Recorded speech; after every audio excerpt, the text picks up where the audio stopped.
Good morning to you all. So, in the last class, we discussed about the chapter The Secret Diary of Adrian Mole, aged at 13 3/4.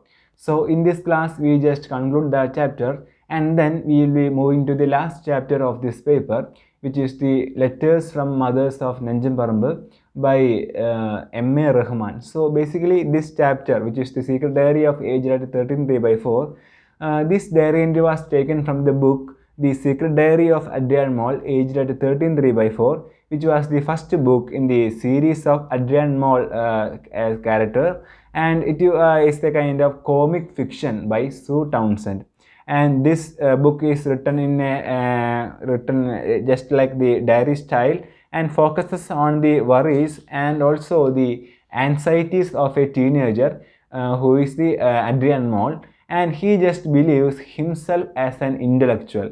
And the story is set in 1981 and 1982, and in this background it refers some kind of historic events at that time.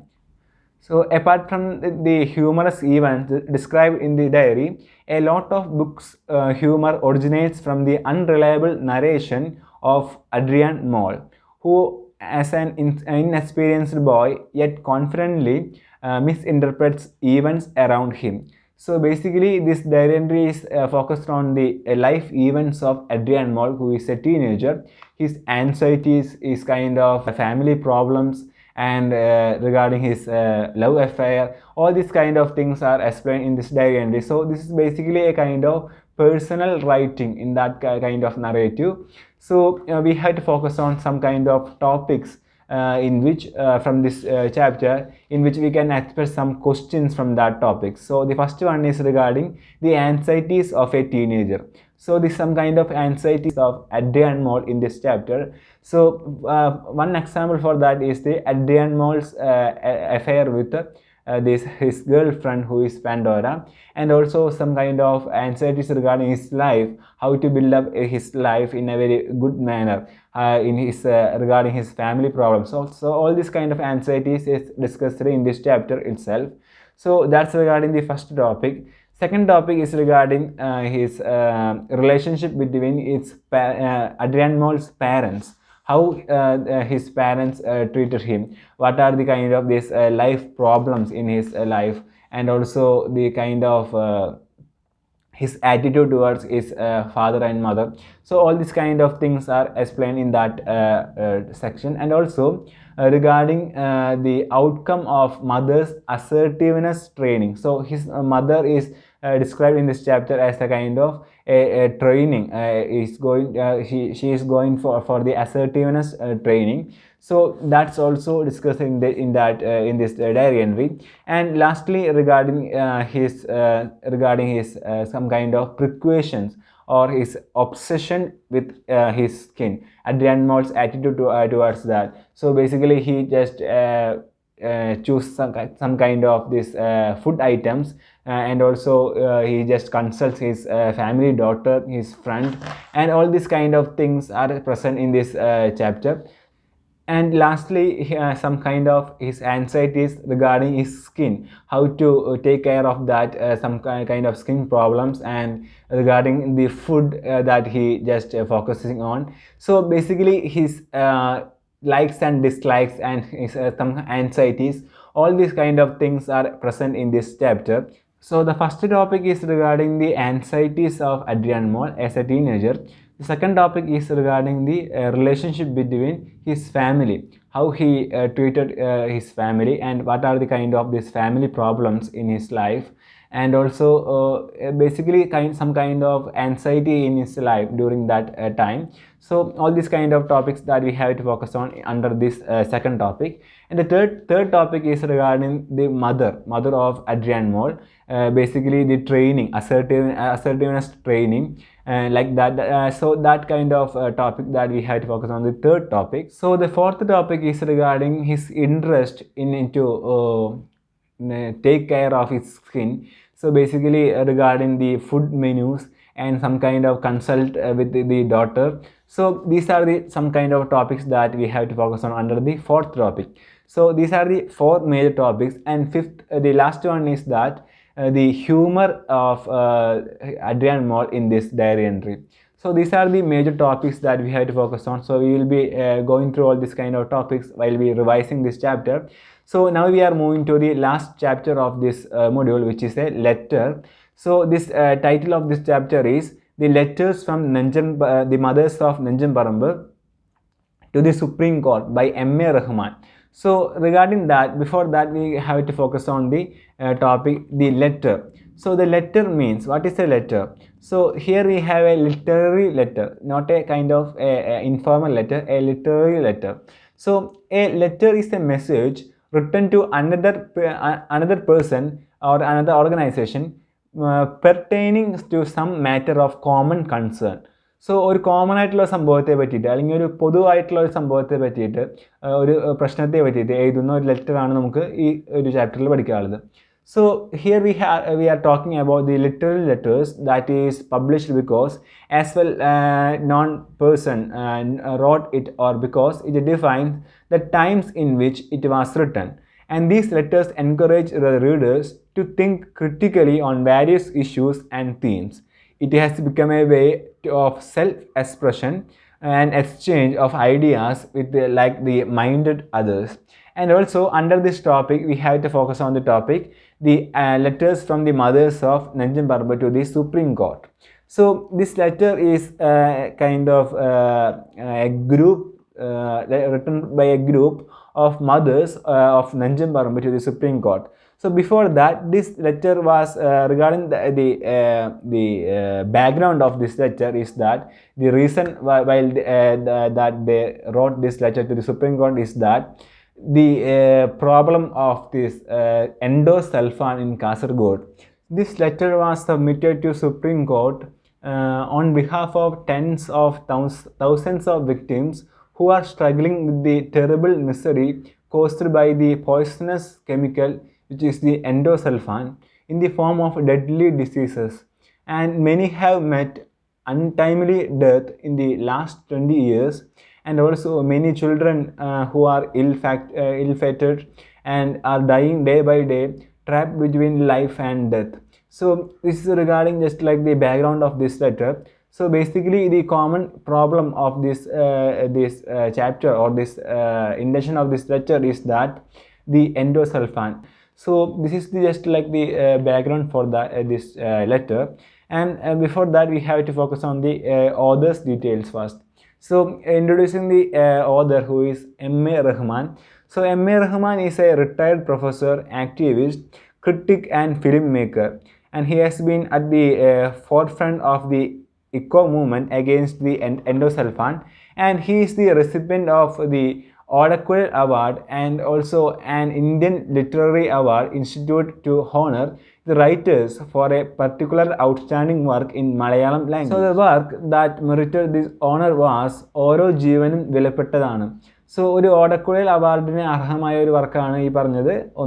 ഒരു ഓരോ ജീവനും വിലപ്പെട്ടതാണ്. Then his documentary Bashir the Man won the National Award for the Best Biographical Documentary in 1988. And other renowned documentaries are the Kumara Nellurire Kolangal and A Paradise for the Dying.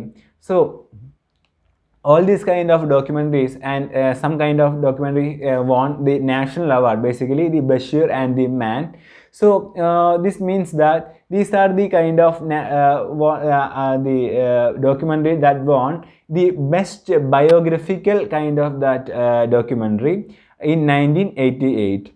And also his films have been screened at international film festivals at London, Paris, Taiwan, Estonia and Houston, and his major works are Bashir Kalam Desham and Bashir Boopadangal. So the work that merited this honor was Oro Jeevanum Vilapettadanu, and his documentary Bashir the Man won the National Award for the Best Biographical Documentary in 1988. So he won the Odakul Award for the work the Oro Jeevanum Vilapettadanu. അതുപോലെ തന്നെ അടുത്തൊരു national award എന്ന് പറയുന്നത് best biographical ഡോക്യുമെൻ്ററിക്കുള്ളതാണ്. ആ രണ്ട് documentary വർക്കാണ് Basheer and the man. So this award was won in the year 1988. And other renowned documentaries are കുമാരനെല്ലൂരിലെ കുളങ്ങൾ, and also A Paradise for the Dying.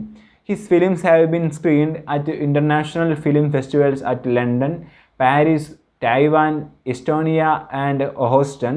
And also his major works are Bashir Kalam Desham and Bashir Boobadangal. So these are the major works by M.A. Rahman. So he won the national award, and his films were screened at the London and also Paris, Taiwan, Estonia, like that kind of film festivals. So basically he is famous for his documentaries and films, and these letters from mothers is a telling narrative on the gruesome effect of the use of endosulfan in Kasaragod, a pesticide which is notorious for its acute toxicity, potential for bioaccumulation, and endocrine disruptor. And it has been classified as a highly hazardous chemical by the US Environmental Protection Agency, which is EPA, and the European Union as a persistent toxic substance by the United Nations Environmental Program, which is UNEP, as a category 2 moderately hazardous chemical by the World Health Organization, which is the WHO, and an extremely hazardous chemical by the Industrial Toxicological Research Center ITRC in India. So basically the endosulfan is a dangerous kind of this chemical, which is harmful chemical for any kind of this situations. So regarding the author's details, M.A. Rahman is a retired professor who is well known as an activist, critic, and filmmaker. And also he has been at the forefront of the eco movement against the endosulfan, and he has been the recipient of this Odakudal Award, an Indian Literary Award to honor the writers for an outstanding work in Malayalam language. And he was honored with this award for the work Oro Jeevanam Vilapettadanu. In addition to this, his documentary Bashir the Man won the National Award for the Best Biographical Documentary in 1988. So basically he won 2 major awards, including the Odakudal Award and also the Best Documentary, National Award for the Best Documentary. So both these awards are the regarding this author, they are the most important awards. And also his other renowned documentaries includes the Kumaranelluride Kulangal and also A Paradise for the Dying. And also his films were screened at the International Film Festival at London, then Paris, Taiwan, Estonia, and also the Houston. So his other major works include the Bashir Kalam Desham and Bashir Boobadangal. So these are the major important points that we should focus on while we focusing the author's details. So these are the most important aspects regarding this author's details. So now we have to just go through the introduction part for this chapter itself, which is the letters from mothers. So the letters from mothers is a telling narrative on the gruesome effects of the use of endosulfan in Kasaragod, a pesticide notorious for its acute toxicity, potential for the bioaccumulation, and endocrine disruptor. It has been classified as a highly hazardous chemical by the US Environmental Protection Agency, which is EPA, and the European Union as a persistent toxic substance by the United Nations Environmental Program, which is UNEP, and as a category 2 moderately hazardous chemical by the World Health Organization, which is the WHO, and an extremely hazardous chemical by the Industrial Toxicological Research Center, which is ITRC in India. So the endosulfan is a kind of poisonous chemical. It is not good in its nature, in which it is a kind of pesticide. It's in the other side of that, but it is a poisonous chemical, and it is not good for any kind of this scenario, in which in this introductory part it is clearly mentioned in the textbook itself. This lecture is a telling narrative on the gruesome effects of the use of endosulfan in Kasaragod. കാസർഗോഡിലെ ഉണ്ടായ ഒരു വലിയ വിപത്തിനെ പറ്റിയാണ് ഈ ഒരു ലെറ്ററിൽ നമുക്ക് പഠിക്കാനുള്ളത്. അതായത് endosulfan എന്നൊരു കീടനാശിനിയുടെ ഉപയോഗത്തെക്കുറിച്ചാണ് നമുക്ക് നോക്കാനുള്ളത്. So it is a pesticide which is notorious for its acute toxicity, potential for the bioaccumulation and endocrine disruptor. So basically it is not for good for the health, and it is regarded as a kind of hazardous chemical by several organizations including WHO also. So which means that it is banned in many countries, and also it is very dangerous kind of this poisonous chemical. So it is not good for any kind of this scenarios, and also it has been banned globally in 80 countries. At the Stockholm Convention on Persistent Organic Pollutants on April 30th, 2012, 127 countries agreed on a worldwide ban on endosulfan, to which India objected since the ban would adversely affect the agricultural industry. So basically 80ഓളം വരുന്ന രാജ്യങ്ങളിൽ ഈ endosulfan എന്നൊരു കീടനാശിനിയെ അവർ മുമ്പേ തന്നെ അത് ban ചെയ്തതായിട്ട് നമുക്ക് അറിയാൻ സാധിക്കുന്നുണ്ട്. Then at the Stockholm Convention on Persistent Organic Pollutants on 30th April 2012, 127 countries agreed on a worldwide ban on endosulfan. So there was a kind of worldwide ban on the topic which is the endosulfan, which is a kind of poisonous chemical. And also in some countries they objected that it may be a kind of adverse effect for the agricultural field. So it is also a kind of other side of this endosulfan, but basically it is a poisonous chemical, which means the terrible misery caused by this kind of poisonous chemical, which is the endosulfan. So that's regarding a quick overview for this chapter, and in which finally it was agreed to ban the pesticide in a phased manner, giving government appointed scientists time to develop an alternative pest control. The area where the endosulfan was indiscriminately sprayed was a hilly area of where the most marginalized sections of society live. And also rooting out this menace was almost impossible since there was intense lobbying among the various departments of the government and the scientists. So there is a kind of lobby behind all these kinds of chemicals. They using these kind of chemicals, and they like the mafias. So basically the intention of this chemical is to for the benefit for the agriculture field, but basically it is a poisonous chemical. So it is not good for any kind of this scenario, which means not good for the human beings as well as for the animals. And the area where endosulfan was indiscriminately sprayed was a hilly area where the most marginalized sections of society live.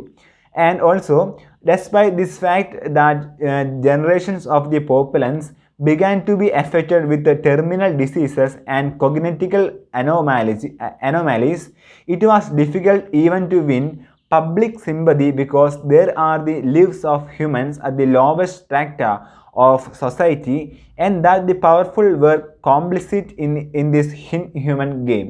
So basically the use of this pesticide, which means this poisonous pesticide, which was adversely affect the human life, which means many of the people they became these victims of this poisonous chemical or this kinds of hazardous chemical, and also many lost their lives. It is a kind of misery that we will be going to discuss in this class, in which many people lost their lives, many people lost their family because of this chemical. So basically it was a kind of difficulty during that time, and also it made many kind of these diseases, cognitive diseases as well as these terminal diseases, and it was difficult even to win the public sympathy because there are the lives of the human at the lowest strata of society, and that the powerful were complicit in this inhuman game. This letter invites the attention of the trauma suffered by the women folk due to the endosulfan. So ഈ ലെറ്ററിൻ്റെ ഒരു intention എന്ന് പറയുന്നത് ഇത്തരത്തിൽ സഫർ ചെയ്യപ്പെട്ട ഒരു കൂട്ടം വിഭാഗം അവർ ഈ സുപ്രീം കോടതിക്ക് വേണ്ടി എഴുതുന്ന ഒരു സത്യവാങ്മൂലമാണ് നമുക്ക് ഈ പഠിക്കാനുള്ള ഈ ലെറ്റർ എന്ന് പറയുന്നത്. So basically the intention of this letter to invite the attention of the trauma suffered by the woman folk due to this endosulfan, which is a poisonous chemical. And this letter was drafted by M.A. Rahman in Malayalam, and who lived with these victims and personally encountered their travails, and also translated by B.V. Lesida and signed by 10 mothers in Karaduka Panchayat, Kasargod. It is a poignant expression of the angst of the victims and their struggle for a collective cause.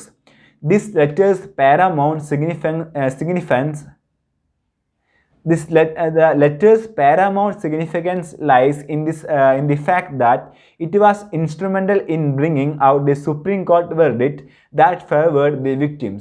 So ഈ ലെറ്ററിൻ്റെ ഒരു അവസാനം അല്ലെങ്കിൽ ഇതിൻ്റെ ഒരു after part എന്ന് പറയുന്നത്, after effect എന്ന് പറയുന്നത് ഇതിൽ വന്ന സുപ്രീം കോടതി വിധി വന്ന ഒരു ദിവസത്തെ പറ്റിയാണ്, ആ വിധിയെ പറ്റിയാണ് നമുക്ക് ഇനി നോക്കാനുള്ളത്.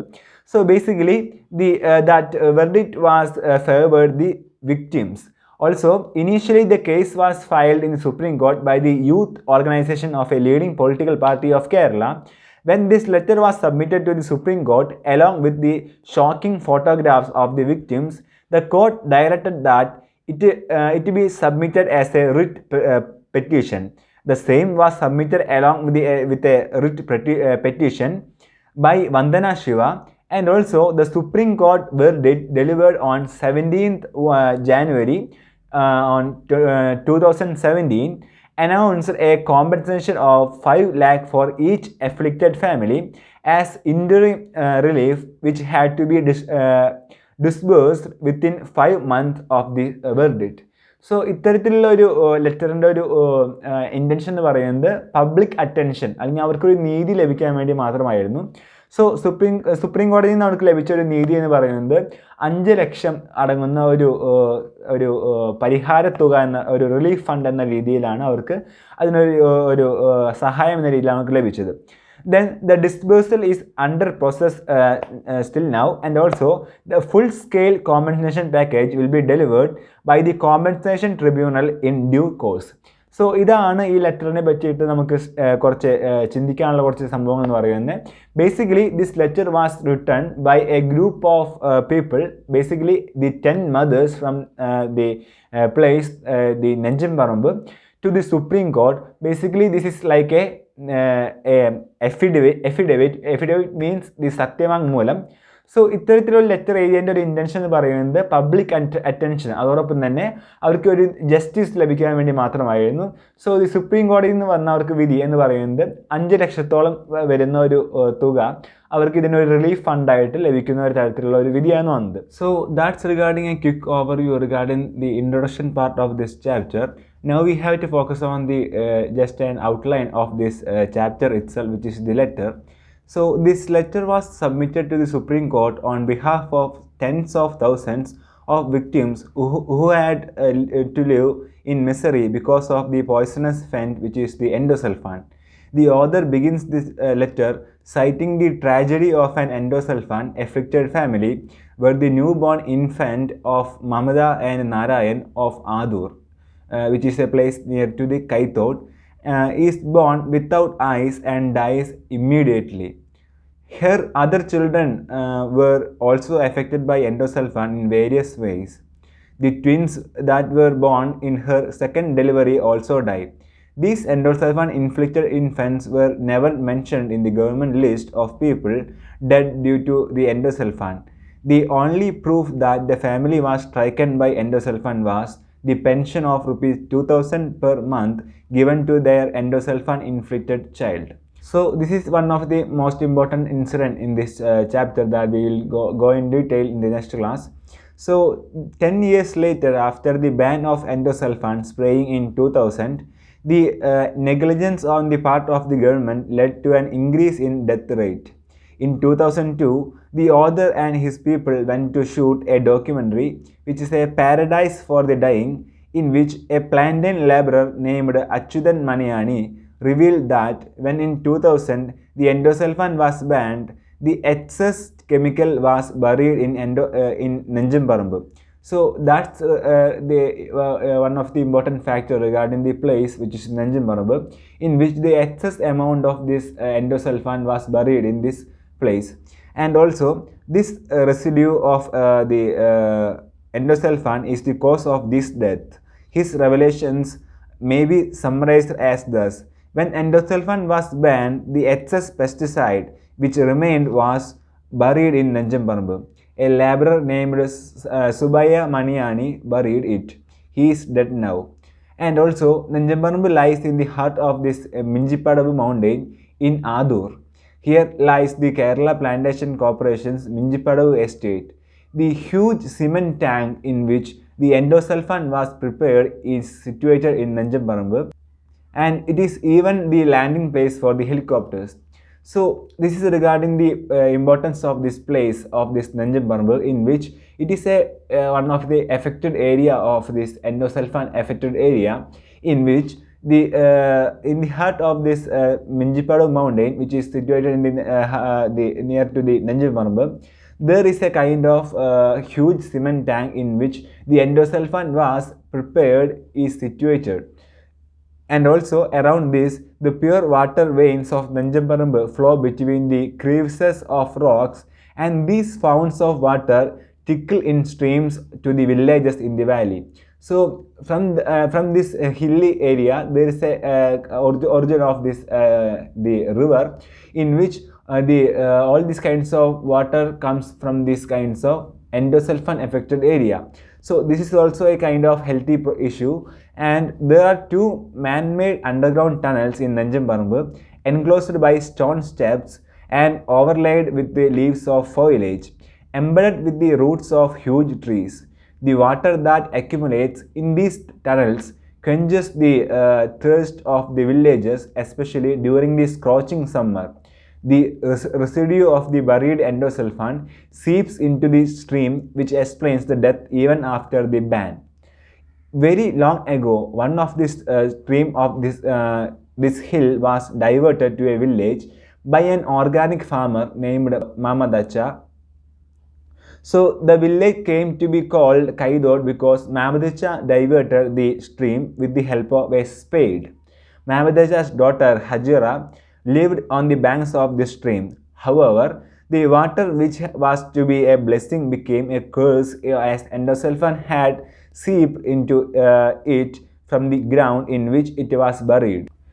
Today, the Kaithod village teems with endosulfan inflicted children. Endosulfan, the killer pesticide, has made the Nanjamparambur a graveyard.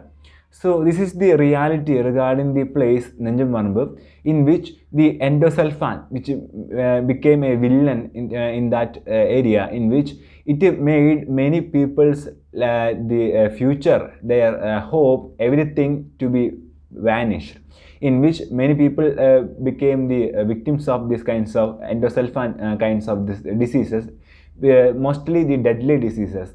So this is one of the pathetic feeling of this place, which is Nanjamparambur, as well as this Kaithod. So in this lecture, we have these kinds of some incidents that we have to focus on. So today we discussed about the introduction part of this chapter, basically the author's details and also an overview of this chapter. So in this class, we just discussed about the some important points regarding the last chapter, which was the secret diary of Adrian Moll, aged at 13 3/4, and also we discussed some important topics in which the areas of the questions should be asked, and also we discussed about the letters, the kind of letters, and then we just go through the introduction part of this chapter, which is the letters from the mothers of Nanjamparambur to the Supreme Court. Also we discussed about the author's details, the major awards and major works by the author, and also we go through the content, the outline of this chapter. So in the next class, we will be going with the chapter itself. So that's for today. Thank you. Happy learning.